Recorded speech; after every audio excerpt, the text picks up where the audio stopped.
I want to thank everyone for being here today. Sorry for the late start. It's just that time of the year. We've got members and committees with members presenting bills and hearing bills and doing all that. So with that said, Madam Clerk, would you take the roll, please? Representatives Beck, Bricken, Bolso, Capley, Eldridge, Gant, Garrett, Grills, Harris, Lamberth, Littleton, Parkinson, Powell, Russell, Stevens, Todd, Vice Chairman Jernigan, Chairman Farmer. Mr. Chairman, you have a quorum. Thank you for that. And members, I will start today out asking if anyone has any announcements or comments they'd like to, or recognitions before committee starts. I think I forgot that every week, except today.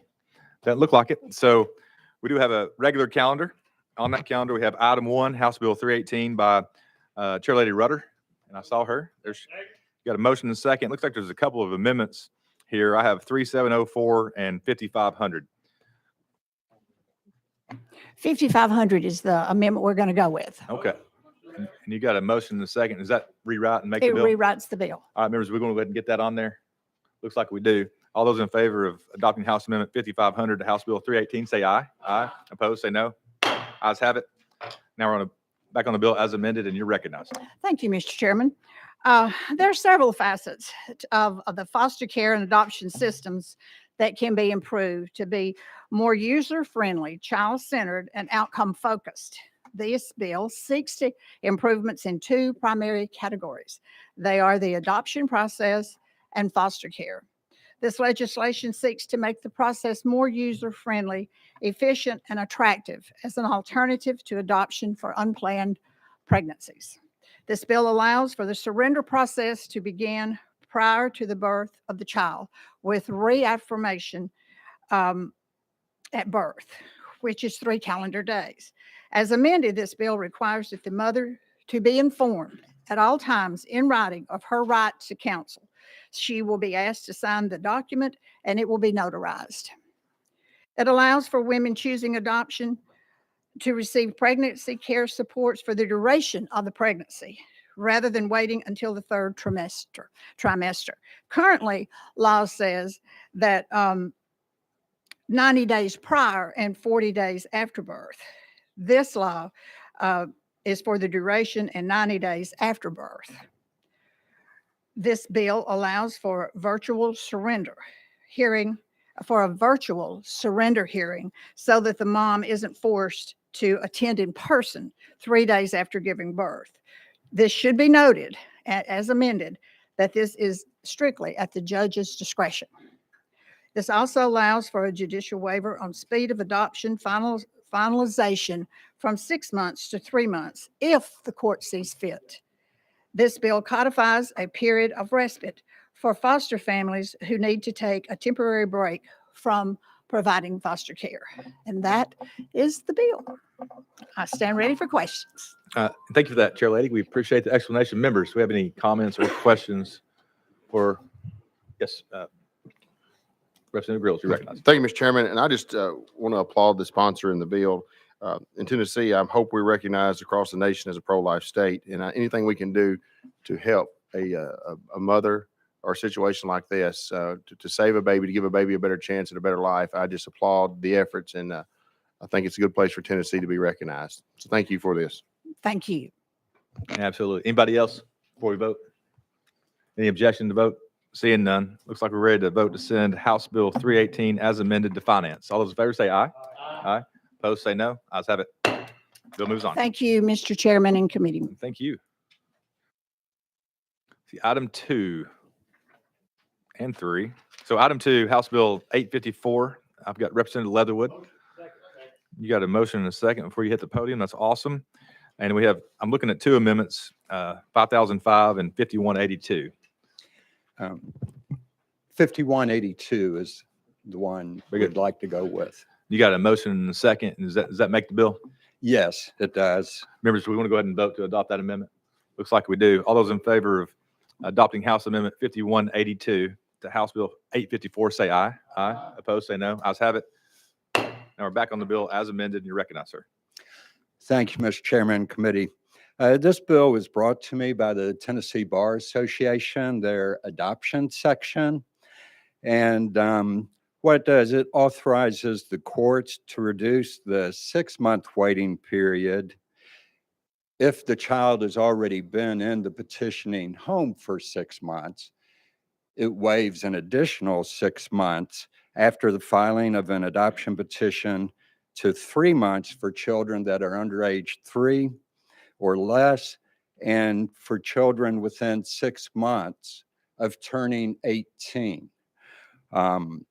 The legislation also requires the court to provide a ruling on a petition of termination of custodial rights within 30 days of the conclusion of the hearing. Very good, and thank you for that explanation. Members, have any questions or comments for our sponsor? Doesn't look like. Are we ready to vote?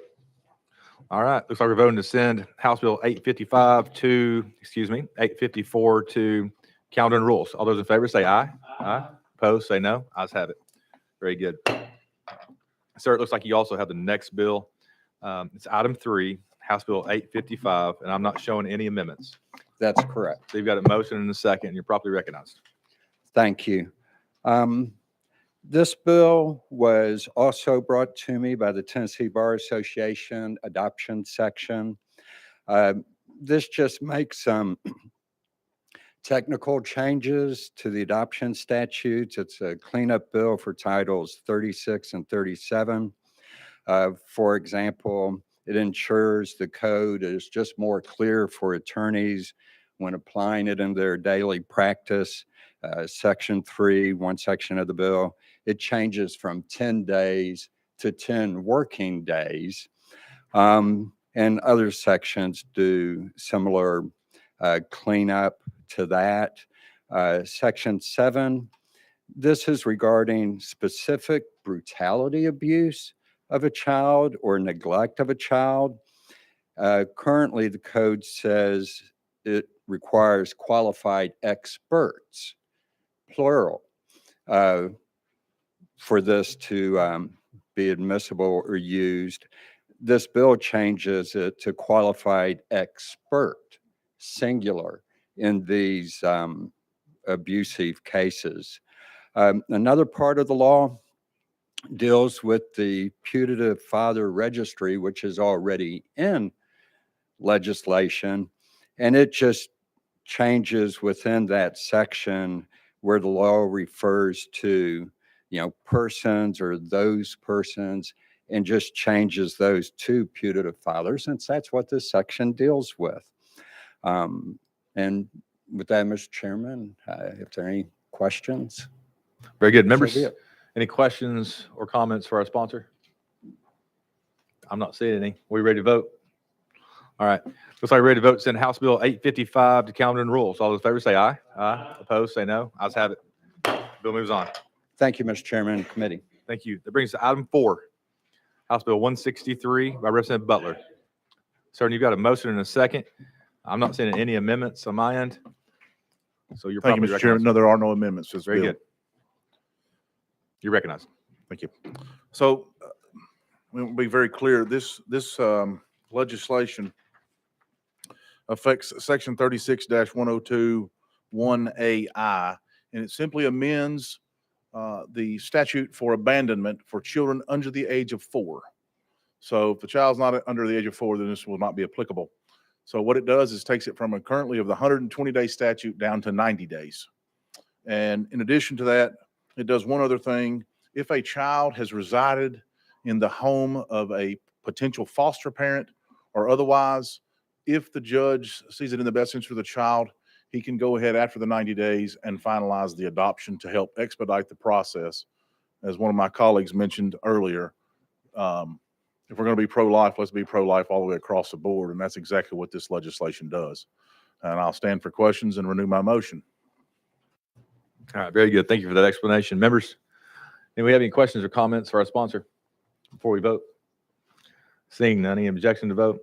Seeing none, looks like we're ready to vote. Send House Bill 163 to calendar and rules. All those in favor say aye. Aye. Opposed, say no. Ayes have it. Bill moves on. Thank you, committee. Good job. Brings us to item 5, House Bill 460, Representative Slater. You've got a motion and a second. I'm looking at an amendment coded 4852. Yes, 4852. 4852. Is that something that you want to move forward with? Yes, please. Does it rewrite the bill? It brings good clarity to the bill, yes, for description, yes. Very good. Members, we want to go ahead and get this on the bill. Got a motion and a second. Looks like we do. All those in favor of adopting House Amendment 4852 to House Bill 460, say aye. Aye. Opposed, say no. Ayes have it. Now we're back on the bill as amended, and you're recognized. Yes, thank you, Mr. Chairman. Thank you, committee members. This is another bill that hopefully will make the process from foster care to adoption much more efficient. When our chancellors and judges look to terminate custodial rights, one of the grounds for terminating custodial rights is severe child abuse. Currently, there are several offenses that make up current severe child abuse.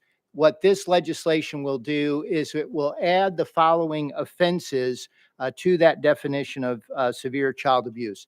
Those offenses are sexual battery, aggravated statutory rape, continuous sexual abuse of a child, solicitation of a minor, soliciting sexual exploitation of a minor, promoting travel for prostitution, especially aggravated rape, and especially aggravated rape of a child. These would be added to the definition of severe child abuse. And with that, I stand ready for questions. All right. Thank you for that explanation. Members, do we have any questions for our sponsor? We got a question on the bill. Any objection? Okay. Representative Jernigan withdraws that. Leader Lambert, you recognize? Chairman, just a real quick question. One, it's an extremely good bill and I strongly support it. We were kind of curious back here, though. We haven't seen this committee before. Is this your first bill if it were to get to the floor, or have you passed some before? This is the first of many excellent bills that will come before this committee. That is correct, Leader Lambert. I love the optimism. I Okay. really do. But I just wanted to highlight for the members that are veteran members and have passed many good bills that when this bill gets to the floor, it may be Representative Slater's first bill. And so please enjoy yourselves. All right. With that said, we ready to vote? Looks like we are. Looks like we're ready to vote. Send House Bill 460 as amended to finance. All those in favor say aye. Aye. Opposed, say no. Ayes have it. Your first bill moves on. Brings us to item 6, House Bill 461. You got a motion and a second there, and I'm looking at an amendment 3762. Yes, that is correct. 3762. And that's, you got a motion and a second on that amendment. Does it rewrite the bill? Once again, this will make the bill more easily explained with the amendment attached. So it's clarification. Members, do we want to go ahead and put this amendment on, or you want to have them explain it first? Got a motion and a second. Looks like we're ready to vote whether to adopt House Amendment 3762 to House Bill 461. All those in favor say aye. Aye. Opposed, say no. Ayes have it. Now we're back on the bill as amended. You're recognized. Thank you, Chairman. Thank you, committee members. This bill also will assist our judiciary when it comes to terminating custodial rights. Currently, if an individual is facing 10 years of incarceration and a child is 8 years old, then that is a grounds for terminating rights. What this bill would do is it would reduce the number of years facing incarceration to 6 years. It would keep 8 years is the age of the child. The reason for that is 6 and 8, of course, is 14. At the age of 14, a child can then testify on their own behalf as far as the best interest of the child, which of course is the second prong of the adoption process. And so with that, I stand ready for questions. All right, members, do we have any questions or comments for our sponsor? I'm not seeing any. Are we ready to vote? All right, looks like we're ready to vote whether or not to send House Bill 461 to calendar and rules. All those in favor say aye. Aye. Opposed, say no. Ayes have it. Bill moves out. Thank you, Chairman. Thank you, committee. And members and folks, I looks like I did not make this announcement in the beginning, but item 7, House Bill 464 by Representative Slater has been asked to be rolled for 2 weeks. Any objection? Seeing none, 2 weeks. That's House Bill 464, item 7, rolled for 2 weeks. Brings us to item 8, House Bill 759 by Vice Chair Eldridge. And got a motion and a second. Looks like I'm looking at Amendment 4851. That's correct, Chairman. You got a motion and a second. Members, we want to go ahead and put that amendment on? Looks like we do. All those in favor of adopting House Amendment 4851 to House Bill 759, say aye. Aye. Opposed, say no. Ayes have it. Now we're back on the bill as amended, and you're recognized, sir. Thank you, Chairman. What this bill does is amended. It requires the Department of Children's Services to employ at least one attorney in each of the 12 DCS districts. And their primary role is to file termination of parental rights of the child in the DCS custody. So when a child's been in custody for at least 6 months, the department will conduct a review to determine if the termination needs to be filed. And if DCS does determine that the termination of parental rights is needed, then the department must file the termination within 60 days. And that's essentially what the bill does. Very good. Thank you for that explanation. Thank you. Members, do we have any questions or comments? Representative Eldridge, before we vote? Any questions? Representative Parkinson, you're recognized. Thank you, Mr. Chair. And Chairman, can you give me an example of what would cause those parental rights to be terminated? Yeah, you're recognized. I cannot give you an exact, abandonment would be one. If a parent has not had any contact with the child, I think for, it used to be up to 6 months. I don't know if it still remains that way. We actually were involved in a case back several years ago. My daughter is adopted to me, and we had to go through that process. So it was due to abandonment. The parent had had no involvement with the child at all. So that would be an example to move with termination. Any follow-up, Representative Parkinson? Just, thank you, Mr. Chair. The termination of parental rights is a pretty significant and crucial step. So, Mr. Chair, and I'm not against your bill. I just want to understand it better. Can we go out of session and see if legal can address that just a little bit more in depth? We can, and also we have available for questions. We have the Department of Children's Services, I believe, is here, there. So they're just available for questions. So we could ask Ms. Ansonia. Okay, let's do that. Members, any objection to going out of session? Seeing none. All right, Ms. Ansonia, you're recognized. Elizabeth Ansonia, Legal Services. In section 36(1)(113), there are statutory grounds for termination of parental rights, and there are 15 different statutory grounds. So they have to establish one of those statutory grounds, and then also that termination is in the best interest of the child. Thank you for that. Thank you, Mr. Chair. And thank you. Members, any questions for Ms. Ansonia before we go back in session? Seeing none. All right, back in session. Any questions for our sponsor before we vote? All right, question's been called. Seeing no objections, if they're ready to vote, send House Bill 759 as amended to finance. All those in favor say aye. Aye. Opposed, say no. Ayes have it. Bill moves on. Thank you, Chairman and committee. That brings us to item 9. Item 9, House Bill 1005 by Representative Todd and Grills. Got a motion second, and I'm guessing, Chairman Todd, I'm looking at 2 amendments, 4717 and 5459. 5459 is the correct amendment to go on, sir. Got a motion and a second. Members, we want to go ahead and put that amendment on. Any objection to that? Seeing none, looks like we're going to vote to adopt the House Amendment 5459 to House Bill 1005. All those in favor say aye. Aye. All those opposed say nope. Ayes have it. Now we're back on the bill as amended. And Chairman Todd, you recognize. Thank you, Mr. Chairman. If you would recognize Chairman Grills first, please. I do apologize. Chairman Grills, you recognize, sir. Thank you, Mr. Chairman. And I just want to give a shout out to everyone that I know this has been a long drawn out process over the past 2 or 3, 4 weeks, and we've gone back and forth and had many debates, but we have worked tirelessly with several groups and organizations to try to get this to a posture which we can get past. The Chamber has worked with us. The University of Tennessee has worked with us. University of Memphis has worked with us. The Hospital Association has worked with us. The Vanderbilt's worked with us.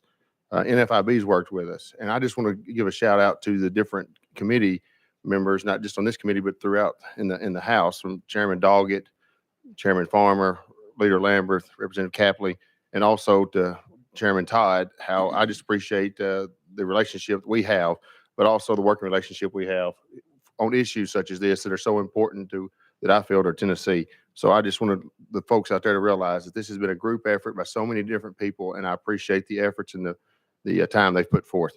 With that, I'll yield back to Chairman Todd. And thank you for that, Chairman Grills. Chairman Todd, you recognize.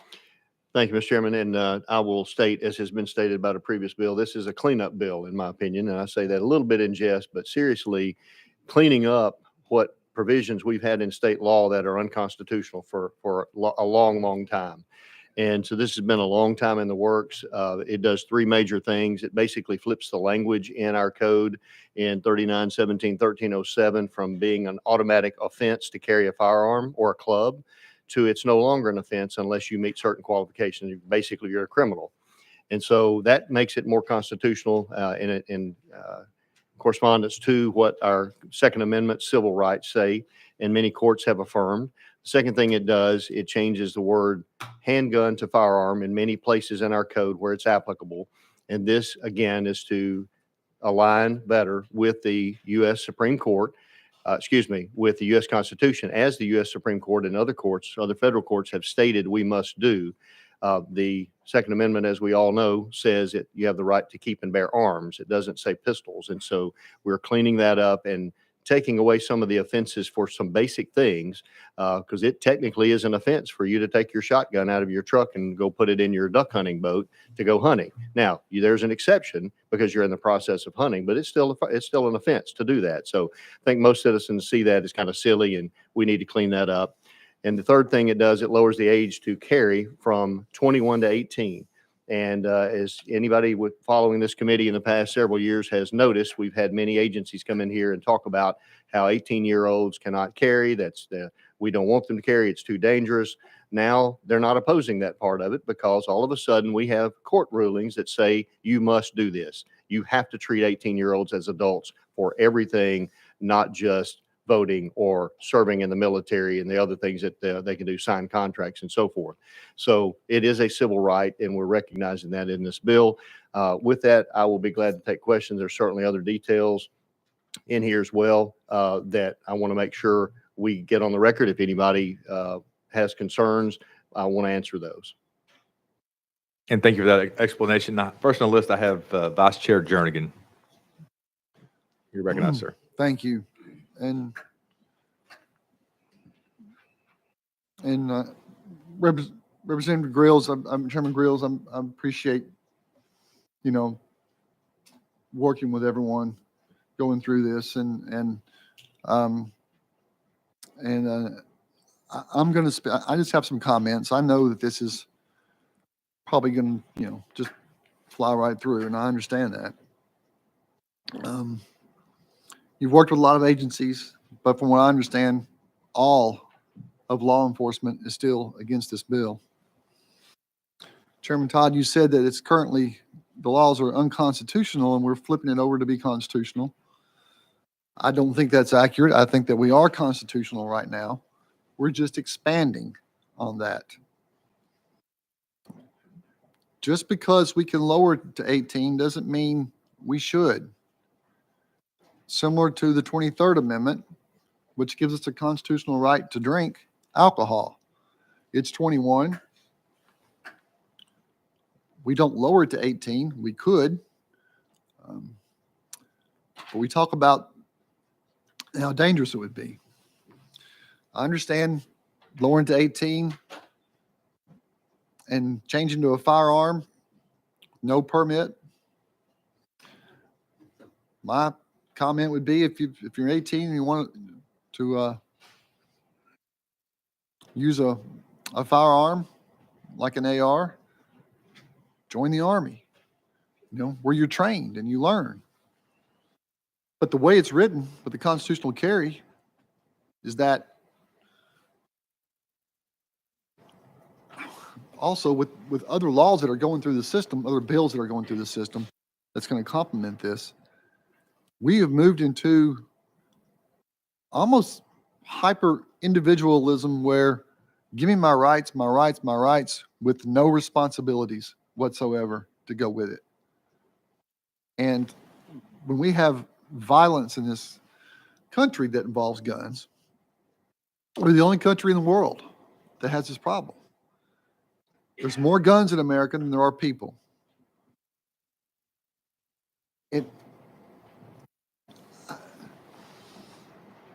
What we're doing here today is having more access to more people to have more guns with less rights, with less responsibilities. So I understand the argument. I guess I'm just philosophically opposed to someone that's had 4 18-year-olds who can't keep their room clean. I don't know if I could trust them to even lock their doors on their cars, or there's a bill going through the system that we're just going to let anybody go into any personal property of a business. This passes through, and I'll give you a scenario. We're going to have an 18-year-old to be able to get on Craigslist, go down and meet someone at Walmart, get the gun, maybe a long rifle. No permit, no training, nothing. Put it on their shoulder and go down to Chick-fil-A. And that would be lawful, constitutional. But is it the right thing to do? It would scare a lot of people wondering what's going on, especially mothers with children, and just it's an uncertainty time. Those are my thoughts. I will be voting no, but I do want to appreciate the latest amendment that was put on to help clean up some of it. And thank you for working with us as much as possible. So, all right.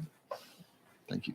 And thank you for that. Members, I didn't mention this, and I'm not going to try to interrupt the flow. I'm at the will of the committee, but we do have one person that's submitted and asked to be heard today, Mr. Gary Johnston. Do we want to go ahead and move with questions and comments, or we want to go out of session and come back? And then I've got two members on the list. I have you, Leader Lambert, and Representative Capley. Are you okay with going out of session? Members, is that what we want to do? Okay, you're on there. All right, the object, we'll go out of session here from Mr. Johnston. Sir, are you here? Okay. Yeah, okay, there. Yes. Sir, if you just have a seat, any one of those seats would be fine. On that microphone pad there's a button. A red light should come on. There's a little speaking face. Can you hear me? Got you loud and clear. You have 3 minutes. Just go ahead and introduce yourself to the committee. You have 3 minutes for your testimony and unlimited time for questions after that. You're recognized. My name is Gary Johnston. I'm a retired law enforcement officer from Pontiac, Michigan, one of the northern cities that has a high crime rate. I started out in law enforcement, and I'm going to address this gentleman's concerns. I started out in law enforcement in my early 20s and was immediately placed into a high crime area in the city, very high crime area. And for the first 12 years of my career, I worked in that high crime area trying to reduce the crime. Now, just to qualify, I'm not, you just need to know that on an average monthly basis, I would make 60 to 70 felony arrests, most of them for weapons, and maybe 160 or 170 misdemeanor arrests besides that. Okay, I was very, very busy. For the first 5 years of my career, my efforts went towards disarming anybody that I could disarm that was carrying a weapon that didn't have a valid reason to do it, trying to reduce the crime in my area. It didn't work. No matter what I did, no matter how many people I brought in, myself and my partner, it didn't work. About 5 years into my career, I realized that I wasn't doing a bit of good. In fact, crime, I hadn't done anything to make a dent in crime. I did a complete 360, folks.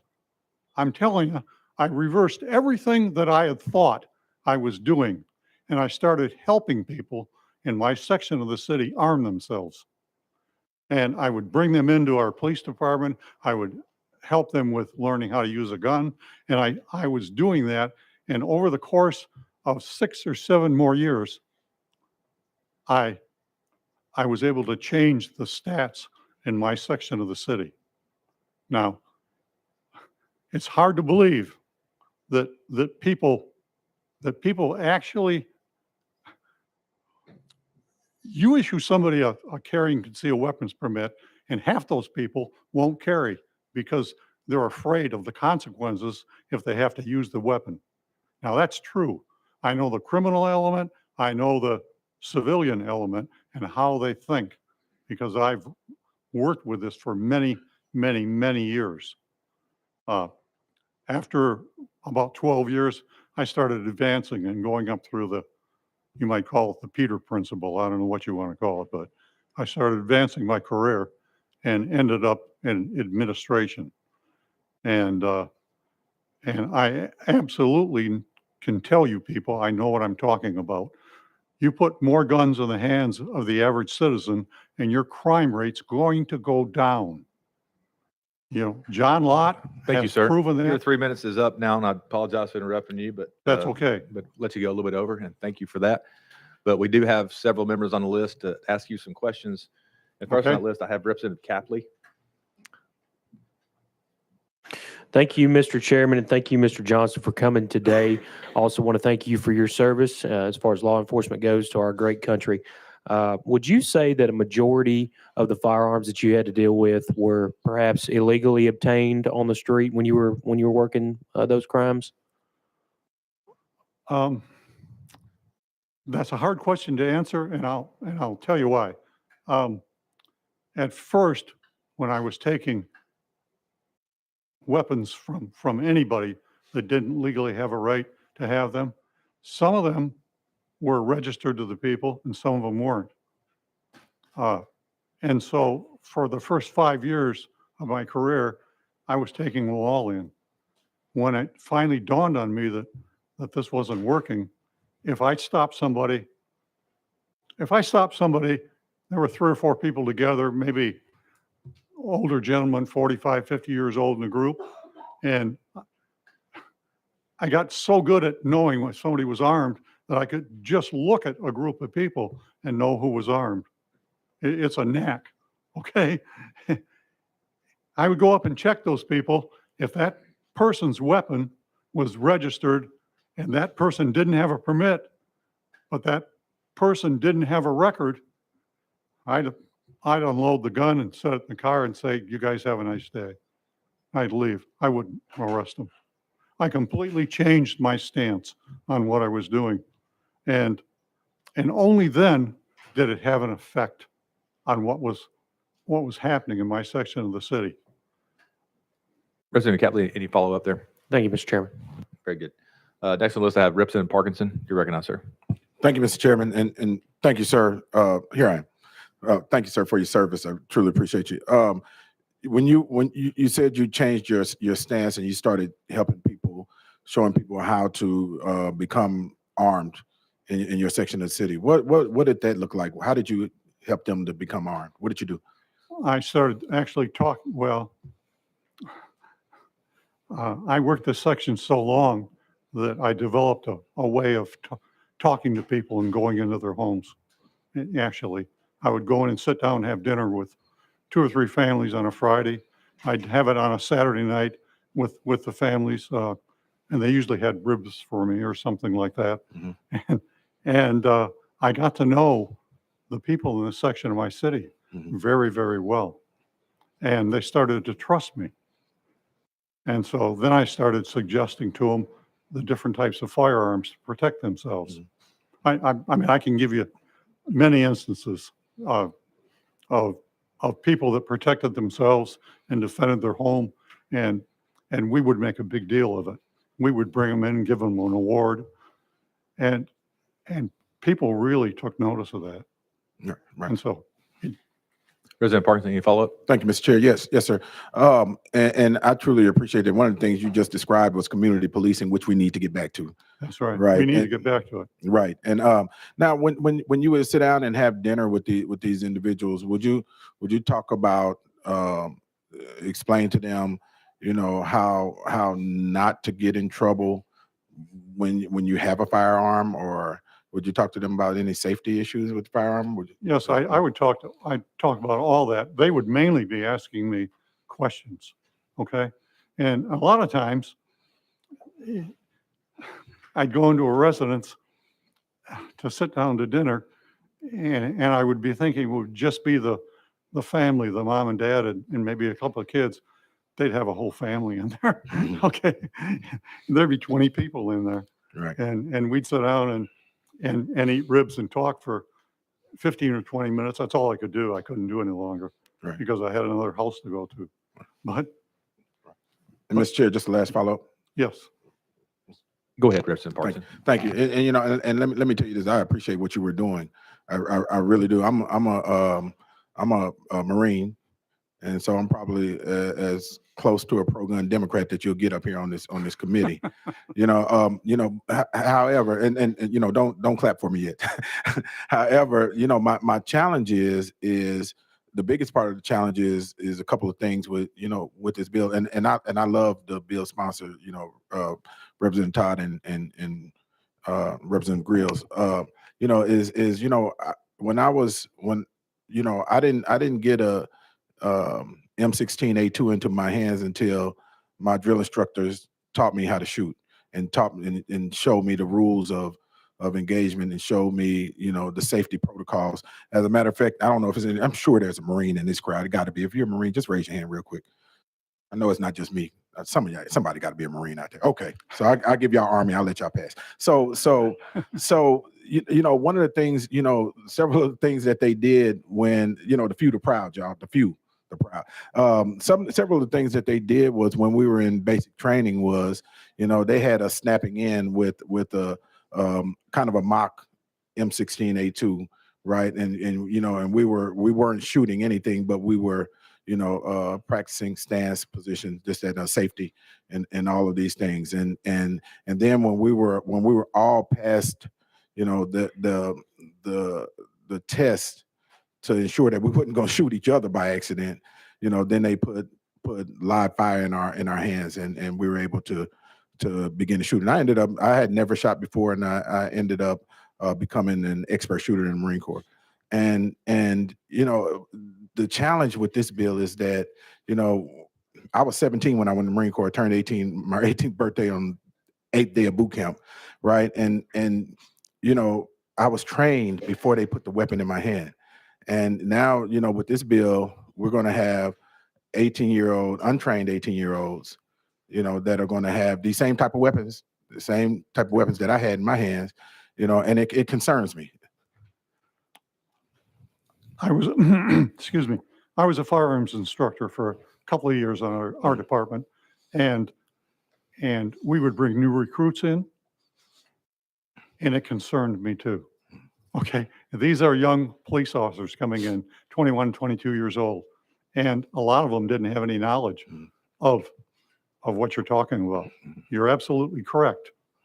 It isn't the normal. I believe that anybody that has a firearm should have a basic knowledge of it. I really do. I've trained lots of people since I've been retired and living here for the last 30 years. I've trained, I can't tell you how many people. I brought them in and shown them the basic use of firearms. And I believe like you do, but it isn't the normal situation that somebody's going to go in and buy an AR-15 and just take it and be parading around the streets. Those are scare tactics that influence a lot of people because they see all these violent scenes that come up. But these violent situations almost every time are in gun-free zones. Mm-hmm. They're in areas where people cannot protect themselves. And that's an absolute, that's not even a question. I mean, that's been proven over and over again. And somebody going in and parading around with an AR-15, it just doesn't happen as a normal course of today's life. Yes, sir. And I don't disagree with you on that. My concern is not, my biggest concern is not, well, let me rephrase that. I live in Memphis. Somebody will parade around with an AR-15 in Memphis. Now my second point to your point though, is not so much about the individual that's parading around with the AR-15 or the AK-47, as much as it is the ignorance of the law with that 18-year-old or that 19-year-old that sees someone stealing a bike and he decides to pull that weapon out and start shooting, or something, or some innocent individual getting hit because this individual had never had firearms training. Let me tell you something, man, that I've seen. I know some individuals that are rappers, right? And some of them will have, these weapons in videos, right? And I look at these kids and they don't even know how to use them. They don't even know how to cock these weapons, honestly. They really don't. I don't know where they get them from, but they got firepower. But they don't even know how to cock these weapons, let alone probably have never even fired a weapon. But when they get in those situations, they just start pulling these weapons out. And it don't even have to be an AR-15 or an AK-47. It could be a 9mm pistol that these kids, have and have no idea of the safety, the training, the law, what the law says in regards to even brandishing the weapon. Right. And that's my biggest concern. But I truly appreciate everything that you did for your community. And hopefully you can come down here and tell some of these police departments to get back to community policing. Very good. And thank you for that. I'm only here because I jumped out of a car one day and the .45 Thompson the guy had swung at me jammed. It's the only reason I'm here. And thank you for that. We're going to have to move on. Next one, let's have Chairman Todd. You recognize. Thank you, Mr. Chairman. And I really appreciate you being here, Mr. Johnston, and your perspective. It's been stated before and several times in this committee that all law enforcement is against this bill or this kind of effort. And we know for a fact that's not the case, but I do thank you for your perspective. And if you would just make a quick comment about guns being stolen out of vehicles. What's the cause of that? What's your opinion about that? See, I believe that's the situation that we have in Tennessee, where you have to leave your firearm in your vehicle.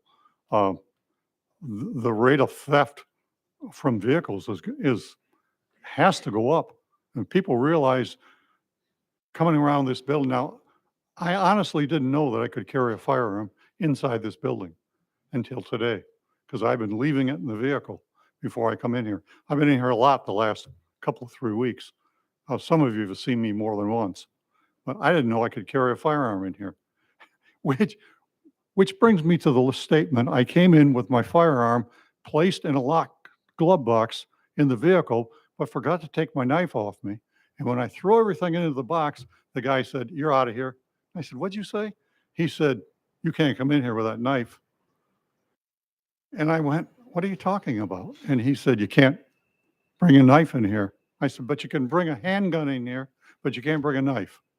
He said, "That's right. Those are the rules." I said, okay, I give up. I mean, Thank you, Chairman Todd. Any follow-up? Thank you. Next on our list, have Vice Chair Jernigan. Thank you, and thank you for your service. What city, what urban area were you? Pontiac, Michigan. Where at? Pontiac, Michigan. Pontiac, Michigan.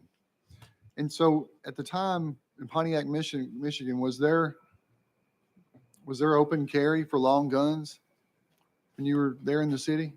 Yes. You And could, so- oh, well, there was a form of carry for concealed weapons people. Now, they've enhanced the laws since that. I actually worked with the governor while I lived down in Tennessee. For about a month, I worked with the governor of Tennessee for a period of time and improved the laws in the state of Tennessee. Nobody knows that except Okay. me and the governor. Well, we all know it now. That's good. So there was a permit process, I guess? Yes, then? there was a permit process. I think some concerns with law enforcement is the way this bill that you'd be able to openly carry it. I'm gonna give you a theoretical in Broadway downtown over your shoulder. Law enforcement can't just walk up to you and ask you about it. That would be unlawful. Now, unless there was some kind of reasonable where you could do a Terry search, maybe that would be very difficult. And when they approach someone and they had a handgun and they've got an assault rifle, that's intimidating for the officer. And so did you ever have to go up to someone who was carrying that form of firearm? Yeah, I got And- pinned down one time. Mr. Johnson, hold on. It's me. Right here. I'm sorry. Yeah, just try not to talk over one another. Usually I would recognize people, but everybody's done such a good job today. If you just let Vice Chair Jernigan finish before you respond, and Okay. I just want to let you guys have a good back and forth, okay? Thanks. Thank you. Go ahead. That's fine. Yeah, I've a couple of 3 times I've faced high-powered rifles where like they shot up my police car to pieces and I had to hide behind the wheel. And that was not a good feeling. But, and a couple other times I've been shot at and nicked or missed. But as a rule, that didn't happen. It was most of the interaction I had with people was with handguns. It wasn't with long guns. I understand. And what year was that when you were doing that? What years were I in the police department? Yes, sir. 1968 to 1994. I'll be 80 years old here Right. shortly. And God bless you, sir. I think that we are in a different time now when it comes to. Well, I don't know. That's when- They shot the same bullets they shoot today. Yeah. All right, let's be respectful. We're here to listen and observe, not to laugh and No. carry on. All right, I'm Vice Chair sure- Jernigan, you recognize. Thank you. I'm sure it's a humorous comment, but at 110 mass shootings and we're just in March, I don't see how you think that the same time in 94 is what we are now. But I understand your perspective. Thank you for coming here and testifying. And again, I appreciate your service. Very good. Can I make one final statement? No, you may not. we're here for questions and you've had your opportunity for statements. So if you just hang tight. Members, do you have any other questions for our sponsor or for our speaker? Seeing none. Thank you, sir. We're going to go back into session without objection. Back in session. First on my list, I have Leader Lamberth. Just a short statement. I know it may be uncomfortable for some to live in a free country, but the First Amendment, the Second Amendment, the Fourth Amendment that I know folks on both sides of the aisle support. We've spent a couple hundred years trying to navigate through that, but this legislature, at least in the time that I've been here, I'm proud to say, has continued to expand civil liberties and freedoms at every opportunity. And we have to continue to do that. So I fully support the bill. I appreciate the sponsors' hard work to try to continue to mold and amend this bill.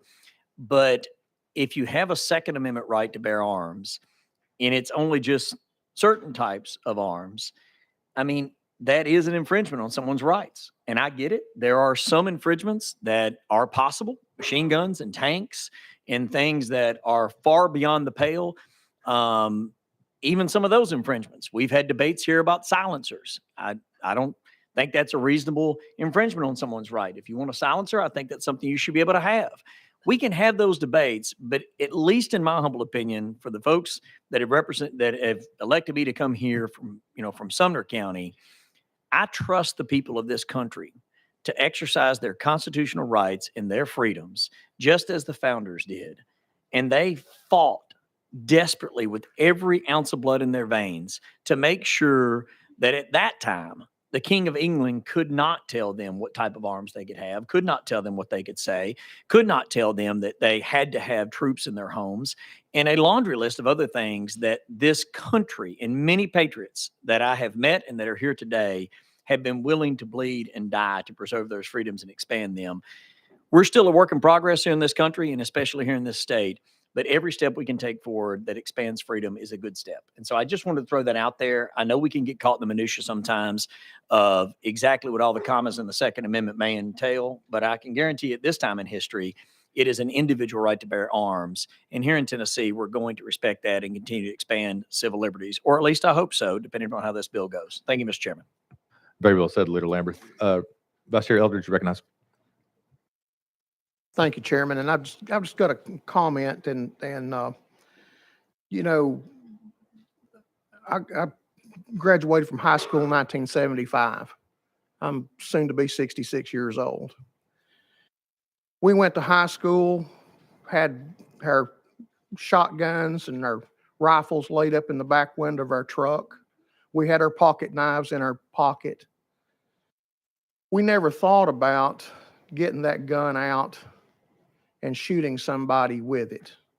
Even when we had a disagreement in the school grounds, we didn't think about getting a gun out and shooting somebody.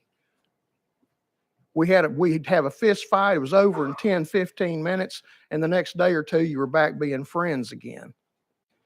And I think, I say that to bring this to view. I think we need to start focusing a lot more on how we got to this point where we have all of these shootings, and it's not the gun that pulls the trigger. It's really not. Gun control at my house when I was growing up was my grandfather. He was my gun control. He was the one that told me when and when and had me shooting a gun when I was 10 years old. Taught me how to be safe with one. So I think the question really needs to be, how did we get to this point? What happened in our society that has got us here? And that's my comment, Chairman. And then thank you for those comments. Representative Eldridge. Next on, let's have Representative Parkinson. You recognize? Oh, very good. Okay. Representative Beck, sir, you recognized? Thank you, Mr. Chairman. And I just wanted to talk about a couple of things that we've heard here today. First of all, AR-15s, if we have them marching up Broadway and Beale Street, Cumberland Avenue, Sevierville, we're gonna cost ourselves millions and millions and millions of dollars in tourism. This tourism is educating our children from Harriman to Hardeman County. So I want us to stop and think about that. Also, we've been hearing all this about freedom. Well, as we heard from law enforcement last week, guns stolen from vehicles is going through the roof each year, higher and higher, especially since we've got permitless carry. Now, I've heard from some other members that they think that this is from not being able to carry your gun inside a courthouse or some other place, private place of business. The police who I've spoken with, the vast majority of these guns are being stolen at people's residence. These guns are being left in vehicles not even locked. So I know that the people saying this are very considerate gun owners, but there obviously there's a lot of gun owners that are careless, or we wouldn't have hundreds and hundreds of guns stolen from cars at homes, at their home at night with the vehicle open. And we were told with permitless carry, we upped the sentencing for the theft of a gun, and we were told that that would keep the theft of guns down, even with permitless carry. They've continued to rise. That was has not come about. So now we're going to let people who don't want to bring in their AR-15s leave them in the trunks or leave them in the back seats or cover them up with a blanket and think nobody can tell what's in their back seat or their front seat. Ladies and gentlemen, it's just dangerous to expand this permitless carry to all long guns. And I understand the stories. My grandfather taught me to shoot on the farm at a young age, and he was the gun control, and he was the safety instructor. But ladies and gentlemen, many children nowadays don't have that same safety instructor or that same gun control. So I just ask you that when you're making this decision, to look at all the aspects of this bill and realize that we just can't have more illegal guns that are stolen time and time again on our streets. Thank you, Mr. Chairman. And thank you. Next on the list, I have Chairman Todd. Thank you, sir. And just to respond to that, Tennessee is in the, we're not even in the top 10 states that for gun thefts currently, and this bill won't change that at all. What people are doing right now, if anything, this may improve those statistics, because right now it's so confusing in our law, and that's why I kind of tongue-in-cheek said this is a cleanup bill, because people are confused about what they can do day in and day out with the rights that they have. And many, as the gentleman stated earlier, will leave their gun in their vehicle because they are going somewhere that may be restricted, and they don't want to have to make another long walk back to the vehicle. So I think by cleaning up the code, what we have now, making it more clear what people can do and cannot do legally, is going to improve that situation. And I appreciate the comments, but those are, I think, a summary of some of what we've heard today, and even statistically has been proven. Thank you, Mr. Chairman. And thank you for that. Next on, I have Representative Garrett. Thank you, Mr. Chairman. Thank you, the sponsors, for bringing this legislation.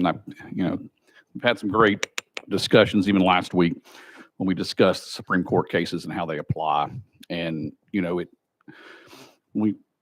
we debate an issue like this. It simply always surprises me that we jump to the worst case scenario, and then we use someone's scenario or example that actually violates the Second Amendment, that actually doesn't carry when you're supposed to carry a firearm, and that we are bringing attention to the criminal act instead of the good guy or the good gal that is actually out there carrying what they're supposed to do when and under what our Second Amendment is supposed to do, which restricts the government from the wearing and bearing and the enjoyment of arms. And so it's interesting to me when we have that conversation in the criminal sense, that this somehow matters to a criminal more, that they have more rights as the good guy that operates under what the Second Amendment is supposed to be. We'd always immediately jump to someone that takes that gun, and Chairman Eldridge alluded to this earlier, then all of a sudden you blame the gun. We don't blame the vehicle that that person is driving drunk and kills a family because they're a drunk driver. No one is saying take that vehicle away. No one is saying if someone kills someone with a hatchet, with a knife, with anything other than a gun, stating that it's the knife or the hatchet that we should limit someone from committing that crime. We are distracted from the problem here, that we use these crimes to say it's the gun when it's the criminal. And that should be our focus. And I think that's what this is all really about, is that we get distracted to what it means when this Second Amendment was written. And it was even discussed last time in the sense of the Supreme Court cases that was discussed, that a musket would be the same as a musket today for the long arm argument. And I would say to that argument that you can't also in the same breath guarantee the right to your First Amendment right to a journalist. Back then, you could only write on what we wouldn't even call paper now. So does your right to freedom of speech stop now because a government entity, a public person can have a Facebook account? That becomes a government means of communication. Therefore, I can't limit what someone says on a personal Facebook page. In that breath would mean, yes, that the First Amendment wouldn't apply to a government official on the internet, because the internet didn't exist 200 years ago, over 200 years ago, when the First Amendment was written. So you can't make that argument with the same breath that it only applies to a musket, because those aren't what we have today. So I believe the focus of this is in the right place, Mr. Chairman, and Chairman Todd and Chairman Grills, and I appreciate the legislation, but I think the focus has to be on the act of someone carrying their guns, their handguns, their rifles in the sense of the Second Amendment, and not the focus on the criminal act, which is what we always do in the debate as it relates to the Second Amendment. And that, in my opinion, should be over. Thank you, Mr. Chairman. And thank you, sir. And I have just a couple members left on the list. I have Chairman Grills. Next, I have Representative Capley. Question's been called. Any objection? Seeing none, looks like you're ready to vote. Send House Bill 1005 to Finance. All those in favor say aye. Aye. Opposed, say no. Ayes have it. Bill moves on to Finance. And that brings us to the end of our calendar. And without objection, we stand adjourned.